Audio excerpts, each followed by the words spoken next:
Mari kita mulai bagian per bagian, dari mulai akar kesejarahan. Hadirin, anak-anakku sayang, gerhana ini pernah ada di zaman Nabi Muhammad SAW masih hidup dimenang di alam dunia. Hadirin, gerhananya matahari total saat itu dan sangat panjang, lama sekali. Nabi mencontohkan gerhana matahari maupun bulan sepanjang gerhana kita sholat, nanti ditambah dengan khutbah di akhir. Nah, kalau tadi kita membaca surah Ar-Rahman untuk 4 kali bacaan, itu pendek banget. Kalau dibandingkan Nabi ya Pak Bu, hadirin, kalau kita lihat gerhananya hari ini mulainya dari jam 3 siang tadi, selesainya nanti jam 9 malam. Dari proses awal sampai dengan akhir, sepanjang waktu itu sholat. Kalau kita mau mengikuti baginda Nabi Muhammad SAW, sekurang-kurangnya kita skill dikit lah, 10% dari Nabi SAW. Kalau Nabinya 6 jam, ya kurang lebih kita setengah jam juga. Hadirin rahmatullah. Yang pertama tadi adalah kita mulai dari akar kesejarahan. Hadirin, di masa Nabi masih hidup, gerhana matahari total pernah terjadi dan panjang lama waktunya. Sepanjang gerhana itu Nabi Muhammad SAW sholat bersama dengan sahabat. Hadirin, lalu banyak sahabat yang salah sangka. Kebetulan pas momentumnya gerhana matahari terjadi, pas banget momentumnya dengan meninggalnya putra Nabi paling akhir, satu-satunya dari istri Nabi yang lain selain Khadijah alaihissalam. Semua putra-putrinya Nabi bersumber dari satu istri pertama, yakni Khadijah alaihissalam. Yang pertama Zainab, Ruqayyah, Ummi Kulthum dan Fatimah, anak perempuannya Nabi, semuanya lahir dari rahimnya Khadijah alaihissalam. Ada 2 anak laki-lakinya Nabi, yakni Abdullah dan Qasim. Qasim yang paling awal. Maka Nabi disebut Abul Qasim, bapaknya Qasim, sebab Nabi punya putra laki-laki namanya Qasim. Sayangnya dua-duanya anak laki-lakinya Nabi meninggal dunia di usia balita. Ini putra-putrinya Nabi bersama Khadijah alaihissalam. Ada 4 diantaranya perempuan, yang 4 sampai dewasa. Tapi di antara yang 4 cuma 2 yang punya keturunan. Yang pertama adalah putri Nabi paling tua namanya Zainab, punya anak namanya Umamah. Itu cucu Nabi yang pertama. Nabi punya cucu pertama perempuan namanya Umamah. Sayangnya dari Umamah tidak lahir generasi karena Umamah tidak punya anak. Hadirin, yang punya anak dan melahirkan generasi setelahnya adalah hanya Fatimah Az-Zahra. Beliau punya putra 2 orang bersama dengan Sayyidina Ali karramallahu wajhah, yakni Hasan dan Husain. Ini putra putri dan cucunya Nabi Muhammad SAW. Dari Hasan dan Husain kemudian lahir generasi berjuta habaib hari ini di dunia, lahir dari 2 keturunan ini. Dari Hasan disebut sebagai Sayyid, dari Husain disebut sebagai Syarif. Syarif Hidayatullah itu berarti adalah keturunan Nabi dari Husain bin Ali karramallahu wajhah. Hadirin rahimakumullah. Setelah Khadijah berpulang meninggal dunia, Nabi tidak cepat-cepat kawin lagi.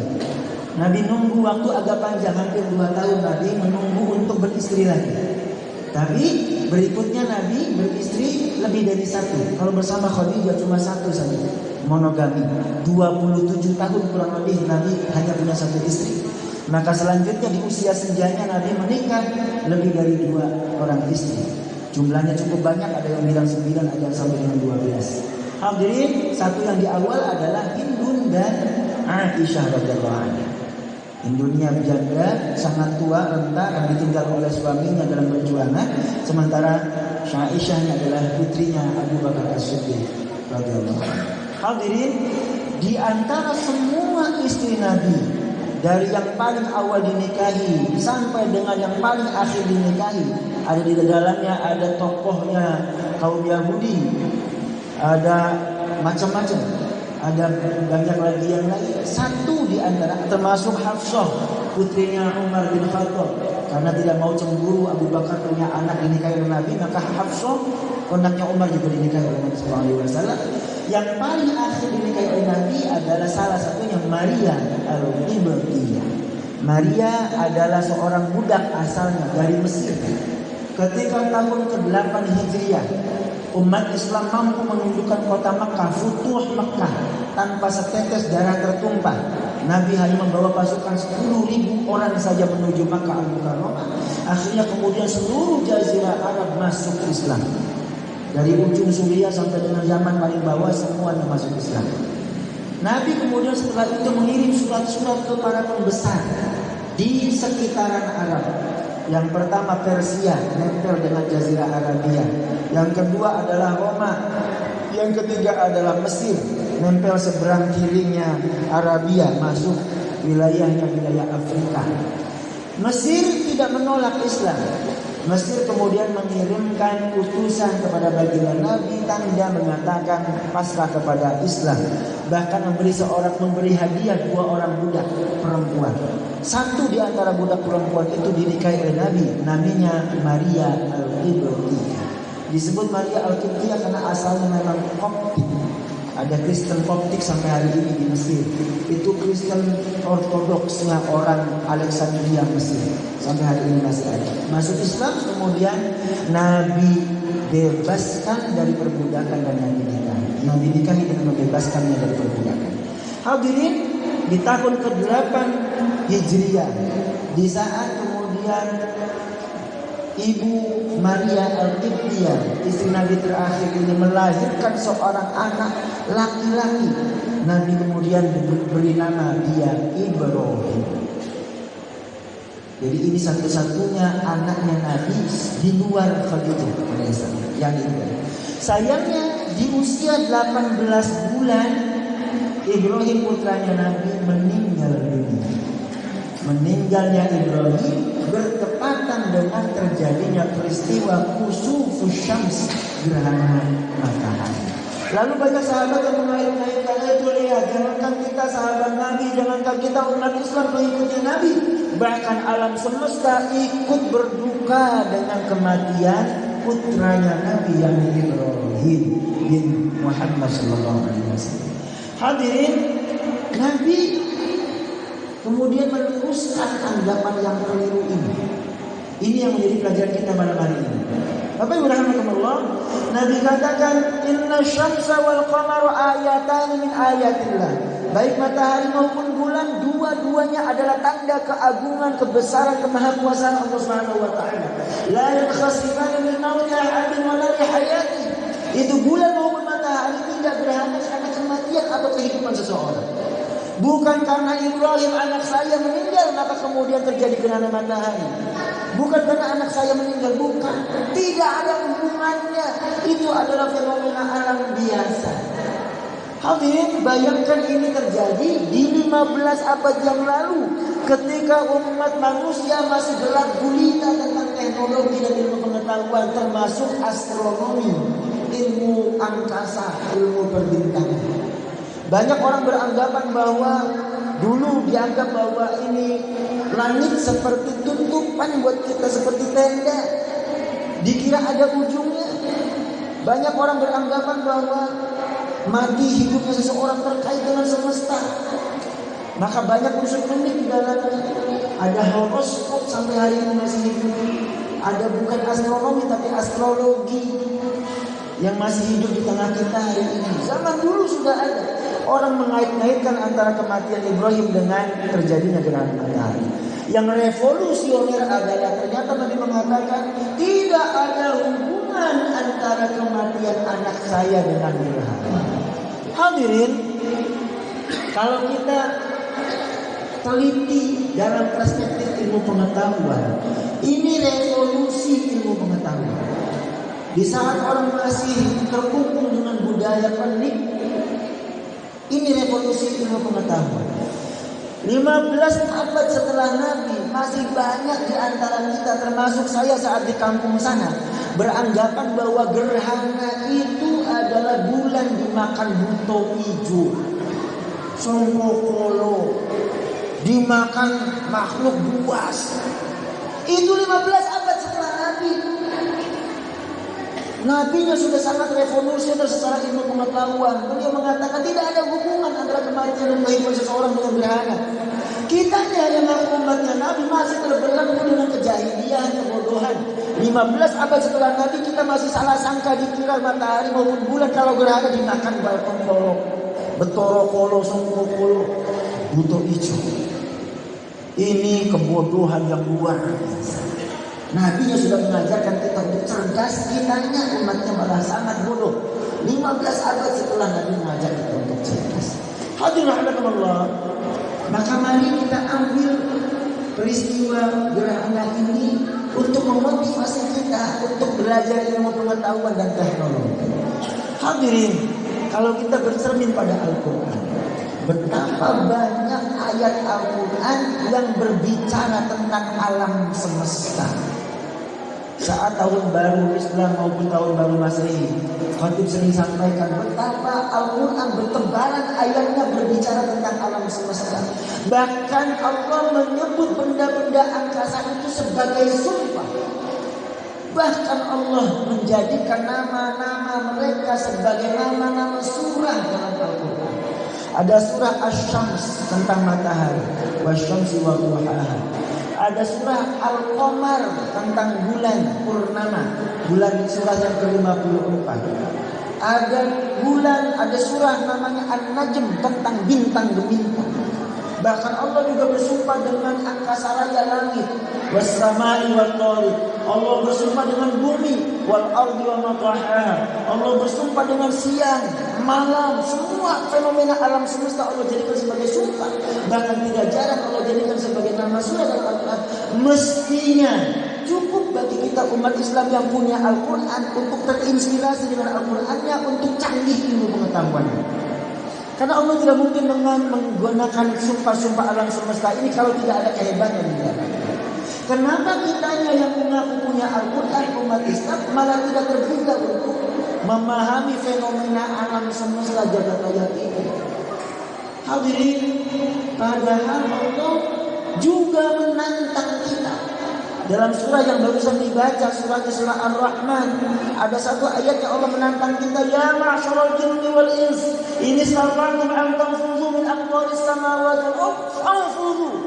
Wahai sekalian manusia dan jin dan manusia, kalau kalian ingin menembus angkasa raya, tembuslah. La tanfuduna illa bisultan. Angkasa tidak akan mampu ditembus kecuali dengan kekuatan. Hadirin, kekuatan apa itu? Ilmu pengetahuan. Kekuatan apa itu? Teknologi. Kekuatan apa itu? Kekuatan senjata. Kekuatan apa itu? Roket. Kekuatan apa? Pesawat bulan alik. Kenapa bukan kita umat Islam yang menciptakan itu semua? Padahal ayatnya milik kita umat Islam yang memprovokasi kita untuk menembus angkasa raya. Hadirin, kalau kita kembali pada awal mula penciptaan alam semesta, betapa Al-Quran lagi-lagi menginspirasi kita. Kalau hari ini kita menyatakan, ilmu pengetahuan modern mengatakan bahwa alam semesta ini tercipta dari sebuah ledakan besar yang disebut sebagai Big Bang. Ternyata kalau kita korelasikan dengan Al-Quran, itu korelatif dengan Al-Quran. Al-Quran mengatakan awalam yaral ladzina kafaru anna as-samawati wal ardu kanata ratqan fafataqnahuma.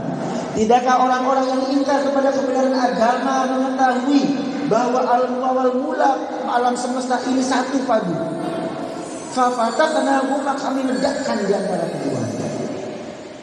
Al-Quran sudah menginspirasikan itu 15 abad yang lalu. Kenapa bukan kita yang menemukan secara ilmu pengetahuan? Hadirin, kapan terjadinya itu? Ditelisik hari ini oleh ilmu pengetahuan, ternyata umur alam semesta ini sudah sangat tua. 13,7 miliar tahun. Umur alam semesta 13,7 miliar tahun. Matahari kita umurnya tua, 4,6 miliar tahun. Bumi yang kita huni ini umurnya tua, 4,540 miliar tahun. Jarak waktu matahari dengan bumi kurang lebih 140 juta tahun jaraknya. Hari ini kita masih 2022, nggak ada apa-apanya. Matahari bumi 140 juta tahun jaraknya. Bumi 4,5 miliar tahun yang lalu Allah ciptakan. Lalu penghuni bumi siapa? Kapan? Mana duluan Nabi Adam atau Pithecanthropus deh? Mana duluan antara Nabi Adam dengan dinosaurus deh? Seringkali umat Islam nggak paham, gagal paham, nggak ngerti. Dikira dinosaurus itu piaraannya Nabi Adam. Padahal dinosaurus itu jutaan tahun yang lalu. Pithecanthropus itu paling dekat dengan manusia 300.000 tahun sebelum Masehi. Nabi Adam kapan? Nabi Adam kurang dari 6.000 tahun sebelum Masehi. Enggak ada hubungan. Nabi Adam 6.000 tahun sebelum Masehi, Pithecanthropus 300.000 tahun yang lalu. Alhamdulillah, berarti dipastikan kita bukan turunan Pithecanthropus. Berarti kita bukan turunan Homo. Dengan ilmu pengetahuan kita tahu. Hadirin, Nabi Adam 6.000 tahun sebelum Masehi. Nabi Nuh, Adam, Idris, Nuh 4.000 tahun sebelum Masehi. Nabi Ibrahim 2.000 tahun sebelum Masehi. Nabi Musa 1.500 tahun sebelum Masehi. Nabi Sulaiman 1.000 tahun sebelum Masehi. Nabi Isa 1 Masehi. Nabi Muhammad 571 Masehi. Dibandingkan dengan umur semesta tidak ada apa-apanya. Semesta ini begitu luasnya. Hadirin, kita perlu waktu 93 miliar tahun dengan kecepatan cahaya untuk bisa mantau dari ujung kanan sampai ke ujung kiri. 93 miliar tahun dengan kecepatan cahaya. Kecepatan cahaya 300.000 kilometer per detik kali 93 miliar tahun. Luasnya luar biasa. Kenapa bukan kita umat Islam yang mengeksplorasinya? Padahal ayatnya yang menyatakan, ayat yang memprovokasi kita semua. Ya ma'asyarul jinni wal ins, in istata'tum an tanfudhu min aqwali samawati fanfudhu. Tembuslah angkasa langit.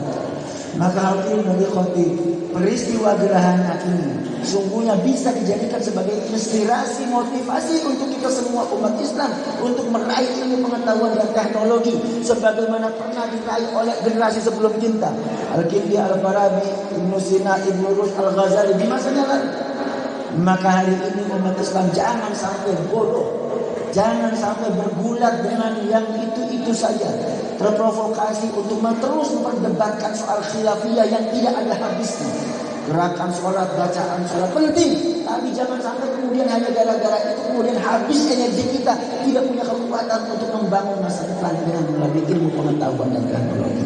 Anak-anakku sayang, kalian yang masih muda, hendaknya dengan gerhana ini termotivasi untuk menjadi orang-orang yang cinta ilmu pengetahuan, intelektual tinggi di masa depan. Kalian lah yang akan membawa kemajuan umat Islam, bangsa Indonesia ini pada umumnya. Amin ya Allah Rabbal Alamin. Hadirin, ini motivasi yang ingin disebarkan melalui gerhana ini. Mudah-mudahan kita semua umat Islam terdorong, termotivasi oleh agamanya, Al-Quran maupun hadisnya, untuk menjadi orang-orang yang cinta ilmu pengetahuan. Better late than never. Tidak ada kata terlambat, mending terlambat daripada tidak sama sekali. Maka teruslah belajar. Jangan merasa cukup dengan ibadah ritual, sebab bukan hanya itulah agama. Agama Allah turunkan untuk menata masa depan, menata kehidupan dunia.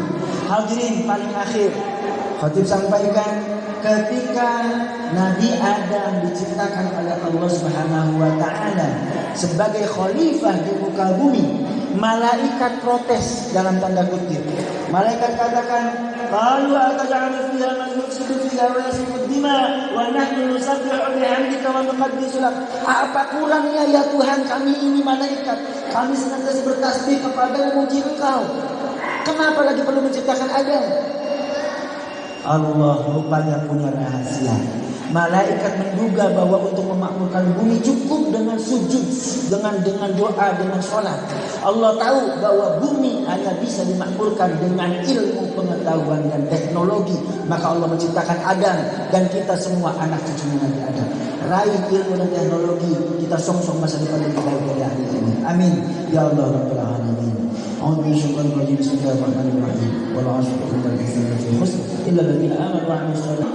Mari kita mulai bagian per bagian, dari mulai akar sejarah. Hadirin, anak-anakku sayang, gerhana ini pernah ada di zaman Nabi Muhammad SAW masih hidup dimenang di alam dunia. Hadirin, gerhananya matahari total saat itu dan sangat panjang, lama sekali. Nabi mencontohkan gerhana matahari maupun bulan sepanjang gerhana kita sholat. Nanti ditambah dengan khutbah di akhir. Nah, kalau tadi kita membaca surah Ar-Rahman untuk 4 kali bacaan, itu panjang banget. Kalau dibandingkan Nabi ya Pak Bu, Hadirin, kalau kita lihat gerhananya hari ini mulainya dari jam 3 siang tadi.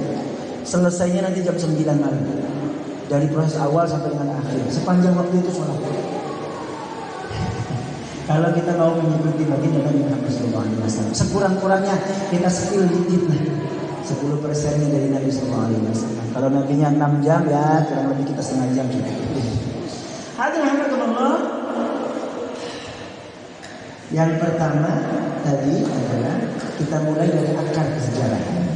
Hadirin, di masa Nabi masih hidup, gerhana matahari total pernah terjadi dan panjang lama waktunya. Sepanjang gerhana itu Nabi Muhammad SAW sholat bersama dengan sahabat. Hadirin, lalu banyak sahabat yang salah sangka. Kebetulan pas momentumnya gerhana matahari terjadi, pas banget momentumnya dengan meninggalnya putra Nabi paling akhir, satu-satunya dari istri Nabi yang lain selain Khadijah alaihissalam. Semua putra-putrinya Nabi bersumber dari satu istri pertama, yakni Khadijah alaihissalam. Yang pertama Zainab, Ruqayyah, Ummi Kulthum dan Fatimah, anak perempuannya Nabi, semuanya lahir dari rahimnya Khadijah alaihissalam. Ada 2 anak laki-lakinya Nabi, yakni Abdullah dan Qasim. Qasim yang paling awal. Maka Nabi disebut Abdul Qasim, bapaknya Qasim, sebab Nabi punya putra laki-laki namanya Qasim. Sayangnya dua-duanya anak laki-lakinya Nabi meninggal dunia di usia balita. Ini putra-putrinya Nabi bersama Khadijah alaihissalam. Ada 4 diantaranya perempuan, yang 4 sampai dewasa. Tapi diantara yang 4 cuma 2 yang punya keturunan. Yang pertama adalah putri Nabi paling tua namanya Zainab, punya anak namanya Umamah. Itu cucu Nabi yang pertama. Nabi punya cucu pertama perempuan namanya Umamah. Sayangnya dari Umamah tidak lahir generasi karena Umamah tidak punya anak. Hadirin, yang punya anak dan melahirkan generasi setelahnya adalah hanya Fatimah Az-Zahra. Beliau punya putra 2 orang bersama dengan Sayyidina Ali karramallahu wajhah, yakni Hasan dan Husain. Ini putra-putri dan cucunya Nabi Muhammad SAW. Dari Hasan dan Husain kemudian lahir generasi berjuta habaib hari ini di dunia, lahir dari 2 keturunan ini. Dari Hasan disebut sebagai Sayyid, dari Husain disebut sebagai Syarif. Syarif Hidayatullah itu berarti adalah keturunan Nabi dari Husain bin Ali karramallahu wajhah. Hadirin rahimakumullah. Setelah Khadijah berpulang meninggal dunia, Nabi tidak cepat-cepat kawin lagi. Nabi nunggu waktu agak panjang, hampir 2 tahun Nabi menunggu untuk beristri lagi.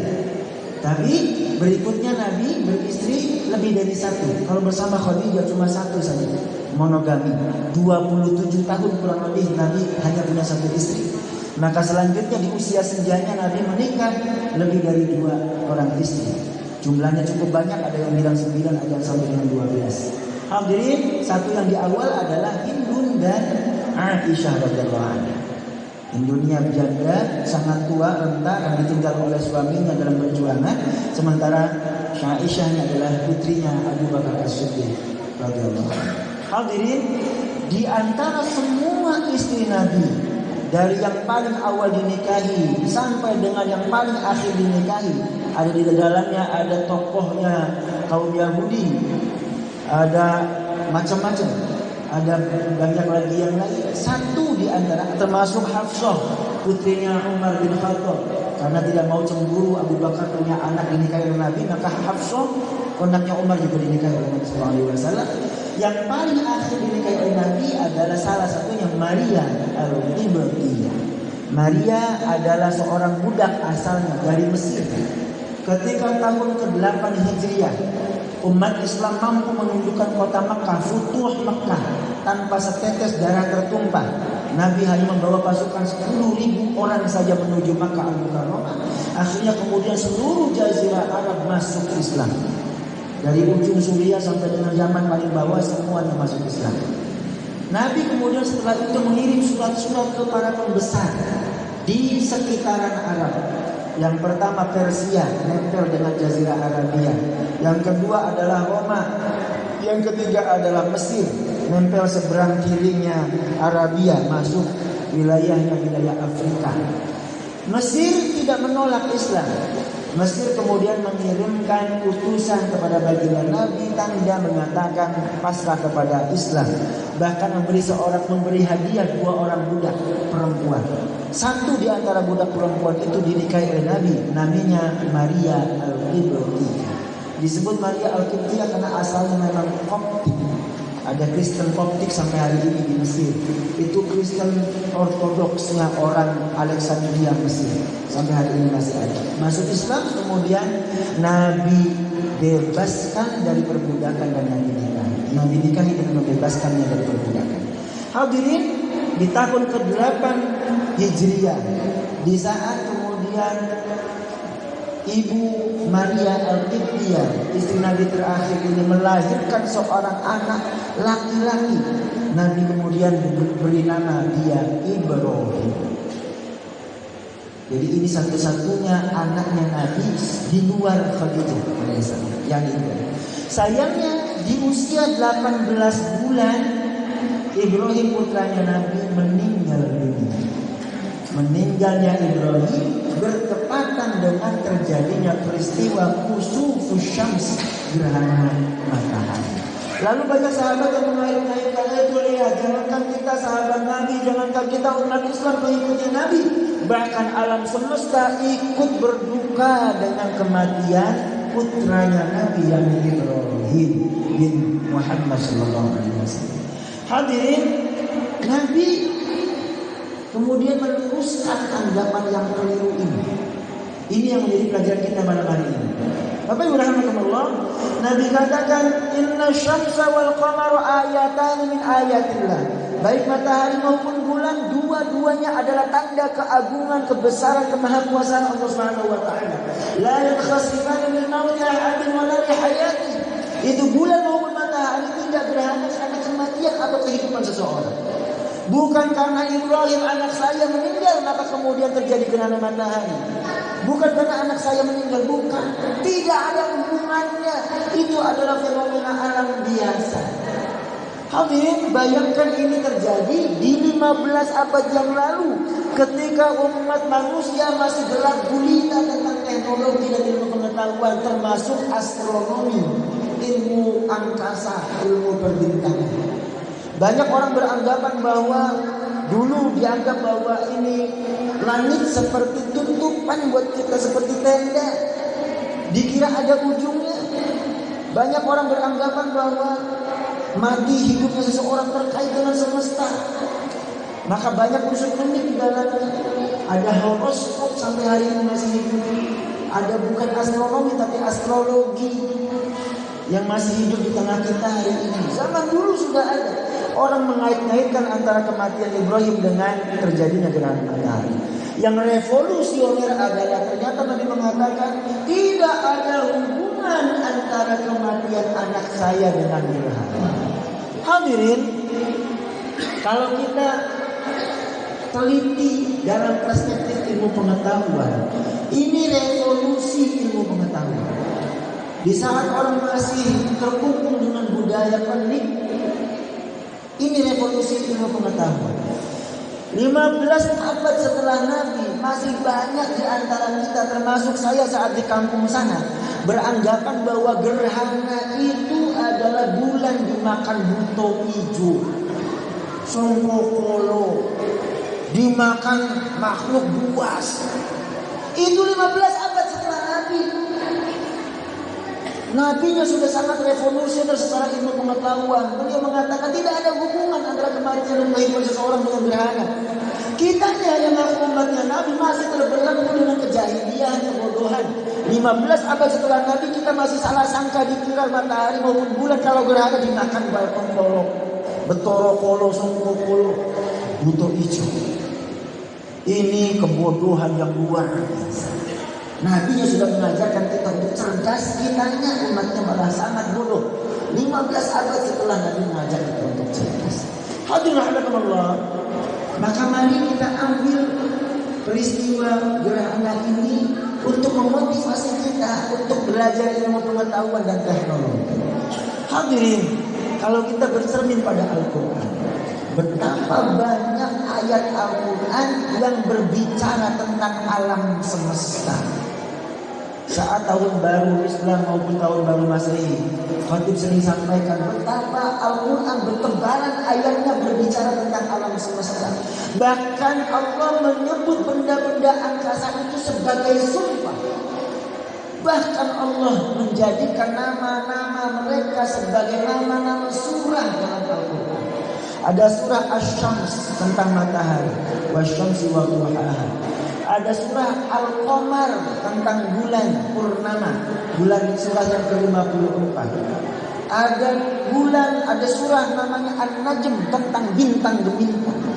Bahkan Allah juga bersumpah dengan angkasa raya langit, was-samai wat-thariq. Allah bersumpah dengan bumi, wal ardi wa ma tahaha. Allah bersumpah dengan siang, malam, semua fenomena alam semesta Allah jadikan sebagai sumpah. Bahkan tidak jarang Allah jadikan sebagai nama surah dalam Al-Quran. Mestinya cukup bagi kita umat Islam yang punya Al-Quran untuk terinspirasi dengan Al-Qurannya untuk canggih ilmu pengetahuannya. Karena Allah tidak mungkin menggunakan sumpah-sumpah alam semesta ini kalau tidak ada kehebatan di dalamnya. Kenapa kitanya yang mengaku punya Al-Quran umat Islam malah tidak terbuka untuk memahami fenomena alam semesta jagat raya ini? Hadirin, padahal Allah juga menantang kita. Dalam surah yang barusan dibaca, surah Ar-Rahman, ada satu ayat yang Allah menantang kita, ya ma'syaral jinni wal ins, in istata'tum an tanfudhu min aqtaris samawati wal ardh fanfudhu. Wahai sekalian manusia dan jin dan manusia, kalau kalian ingin menembus angkasa raya, tembuslah. La tanfuduna illa bisultan. Angkasa tidak akan mampu ditembus kecuali dengan kekuatan. Hadirin, kekuatan apa itu? Ilmu pengetahuan. Kekuatan apa itu? Teknologi. Kekuatan apa itu? Kekuatan senjata. Kekuatan apa itu? Roket. Kekuatan apa itu? Pesawat ulang-alik. Kenapa bukan kita umat Islam yang menciptakan itu semua? Padahal ayatnya milik kita umat Islam yang memprovokasi kita untuk menembus angkasa raya. Hadirin, kalau kita kembali pada awal mula penciptaan alam semesta, betapa Al-Quran lagi-lagi menginspirasi kita. Kalau hari ini kita menyatakan, ilmu pengetahuan modern mengatakan bahwa alam semesta ini tercipta dari sebuah ledakan besar yang disebut sebagai Big Bang. Ternyata kalau kita korelasikan dengan Al-Quran, itu korelatif dengan Al-Quran. Al-Quran mengatakan awalam yaral ladzina kafaru anna as-samawati wal ardu kanata ratqan fafataqnahuma. Tidakkah orang-orang yang ingkar kepada kebenaran agama mengetahui bahwa awal mula alam semesta ini satu padu. Fafataqnahuma, kami ledakkan di antara keduanya. Al-Quran sudah menginspirasikan itu 15 abad yang lalu. Kenapa bukan kita yang menemukan secara ilmu pengetahuan? Hadirin, kapan terjadinya itu? Ditelisik hari ini oleh ilmu pengetahuan, ternyata umur alam semesta ini sudah sangat tua. 13,7 miliar tahun. Umur alam semesta 13,7 miliar tahun. Matahari kita umurnya tua, 4,6 miliar tahun. Bumi yang kita huni ini umurnya tua, 40 miliar tahun. Jarak waktu matahari dengan bumi kurang lebih 140 juta tahun jaraknya. Hari ini kita masih 2022, nggak ada apa-apanya. Matahari bumi 140 juta tahun jaraknya.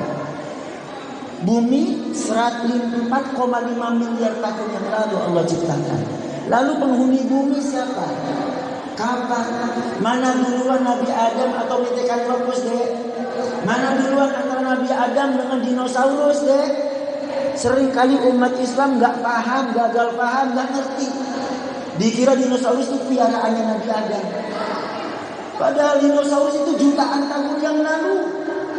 Pithecanthropus itu paling dekat dengan manusia 300.000 tahun sebelum Masehi. Nabi Adam kapan? Nabi Adam kurang dari 6.000 tahun sebelum Masehi. Nggak ada hubungan. Nabi Adam 6.000 tahun sebelum Masehi, Pithecanthropus 300.000 tahun yang lalu. Alhamdulillah, berarti dipastikan kita bukan turunan Pithecanthropus. Berarti kita bukan turunan modern.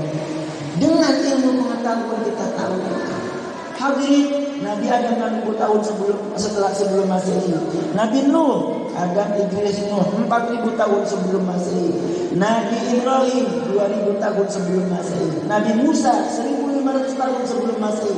Nabi Sulaiman 1000 tahun sebelum Masehi. Nabi Isa 1 Masehi. Nabi Muhammad 571 Masehi. Dibandingkan dengan umur semesta tidak ada apa-apanya. Semesta ini begitu luasnya. Hadirin, kita perlu waktu 93 miliar tahun dengan kecepatan cahaya untuk bisa mantau dari ujung kanan sampai ke ujung kiri. 93 miliar tahun dengan kecepatan cahaya. Kecepatan cahaya 300.000 kilometer per detik kali 93 miliar tahun. Luasnya luar biasa. Kenapa bukan kita umat Islam yang mengeksplorasinya? Padahal ayatnya yang menyatakan, ayat yang memprovokasi kita semua. Ya ma'asyarul jinni wal ins, in istata'tum an tanfudhu min aqdari samawati fanfudhu, tembuslah angkasa langit. Maka hal ini bagi khotib, peristiwa gerhana ini sungguhnya bisa dijadikan sebagai inspirasi, motivasi untuk kita semua umat Islam untuk meraih ilmu pengetahuan dan teknologi sebagaimana pernah diraih oleh generasi sebelum kita. Al-Kindi, Al-Farabi, Ibnu Sina, Ibnu Rushd, Al-Ghazali di masanya lalu. Maka hari ini umat Islam jangan sampai bodoh, jangan sampai bergulat dengan yang itu saja, terprovokasi untuk terus memperdebatkan soal khilafiyah yang tidak ada habisnya. Gerakan sholat, bacaan sholat penting, tapi jangan sampai kemudian hanya gara-gara itu kemudian habis energi kita, tidak punya kekuatan untuk membangun masa depan dengan melalui ilmu pengetahuan dan teknologi. Anak-anakku sayang, kalian yang masih muda, hendaknya dengan gerhana ini termotivasi untuk menjadi orang-orang yang cinta ilmu pengetahuan, intelektual tinggi di masa depan. Kalianlah yang akan membawa kemajuan umat Islam, bangsa Indonesia ini pada umumnya. Amin ya Allah rabbal alamin. Hadirin, ini motivasi yang ingin disebarkan melalui gerhana ini. Mudah-mudahan kita semua umat Islam terdorong, termotivasi oleh agamanya, Al-Quran maupun hadisnya, untuk menjadi orang-orang yang cinta ilmu pengetahuan. Better late than never. Tidak ada kata terlambat, mending terlambat daripada tidak sama sekali. Maka teruslah belajar. Jangan merasa cukup dengan ibadah ritual, sebab bukan hanya itulah agama. Agama Allah turunkan untuk menata masa depan, menata kehidupan dunia. Hadirin, paling akhir khatib sampaikan, ketika Nabi Adam diciptakan oleh Allah Subhanahu wa taala sebagai khalifah di muka bumi, malaikat protes dalam tanda kutip. Malaikat katakan, qalu ataj'alu fiha man yufsidu fiha wa yasfiku dima wa nahnu nusabbihu bihamdika wa nuqaddisu lak. Apa kurangnya ya Tuhan kami ini malaikat? Kami senantiasa bertasbih kepada memuji Engkau. Kenapa lagi perlu menciptakan Adam? Allah rupanya punya rahasia. Malaikat menduga bahwa untuk memakmurkan bumi cukup dengan sujud, dengan doa, dengan sholat.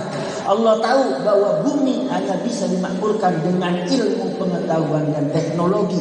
Maka Allah menciptakan Adam dan kita semua anak cucu Nabi Adam. Raih ilmu dan teknologi, kita song-song masa depan lebih baik dari hari ini. Amin ya Allah rabbal alamin. A'udzu billahi minasyaitonir rajim. Bismillahirrahmanirrahim. Wal 'asri innal insana lafi khusr.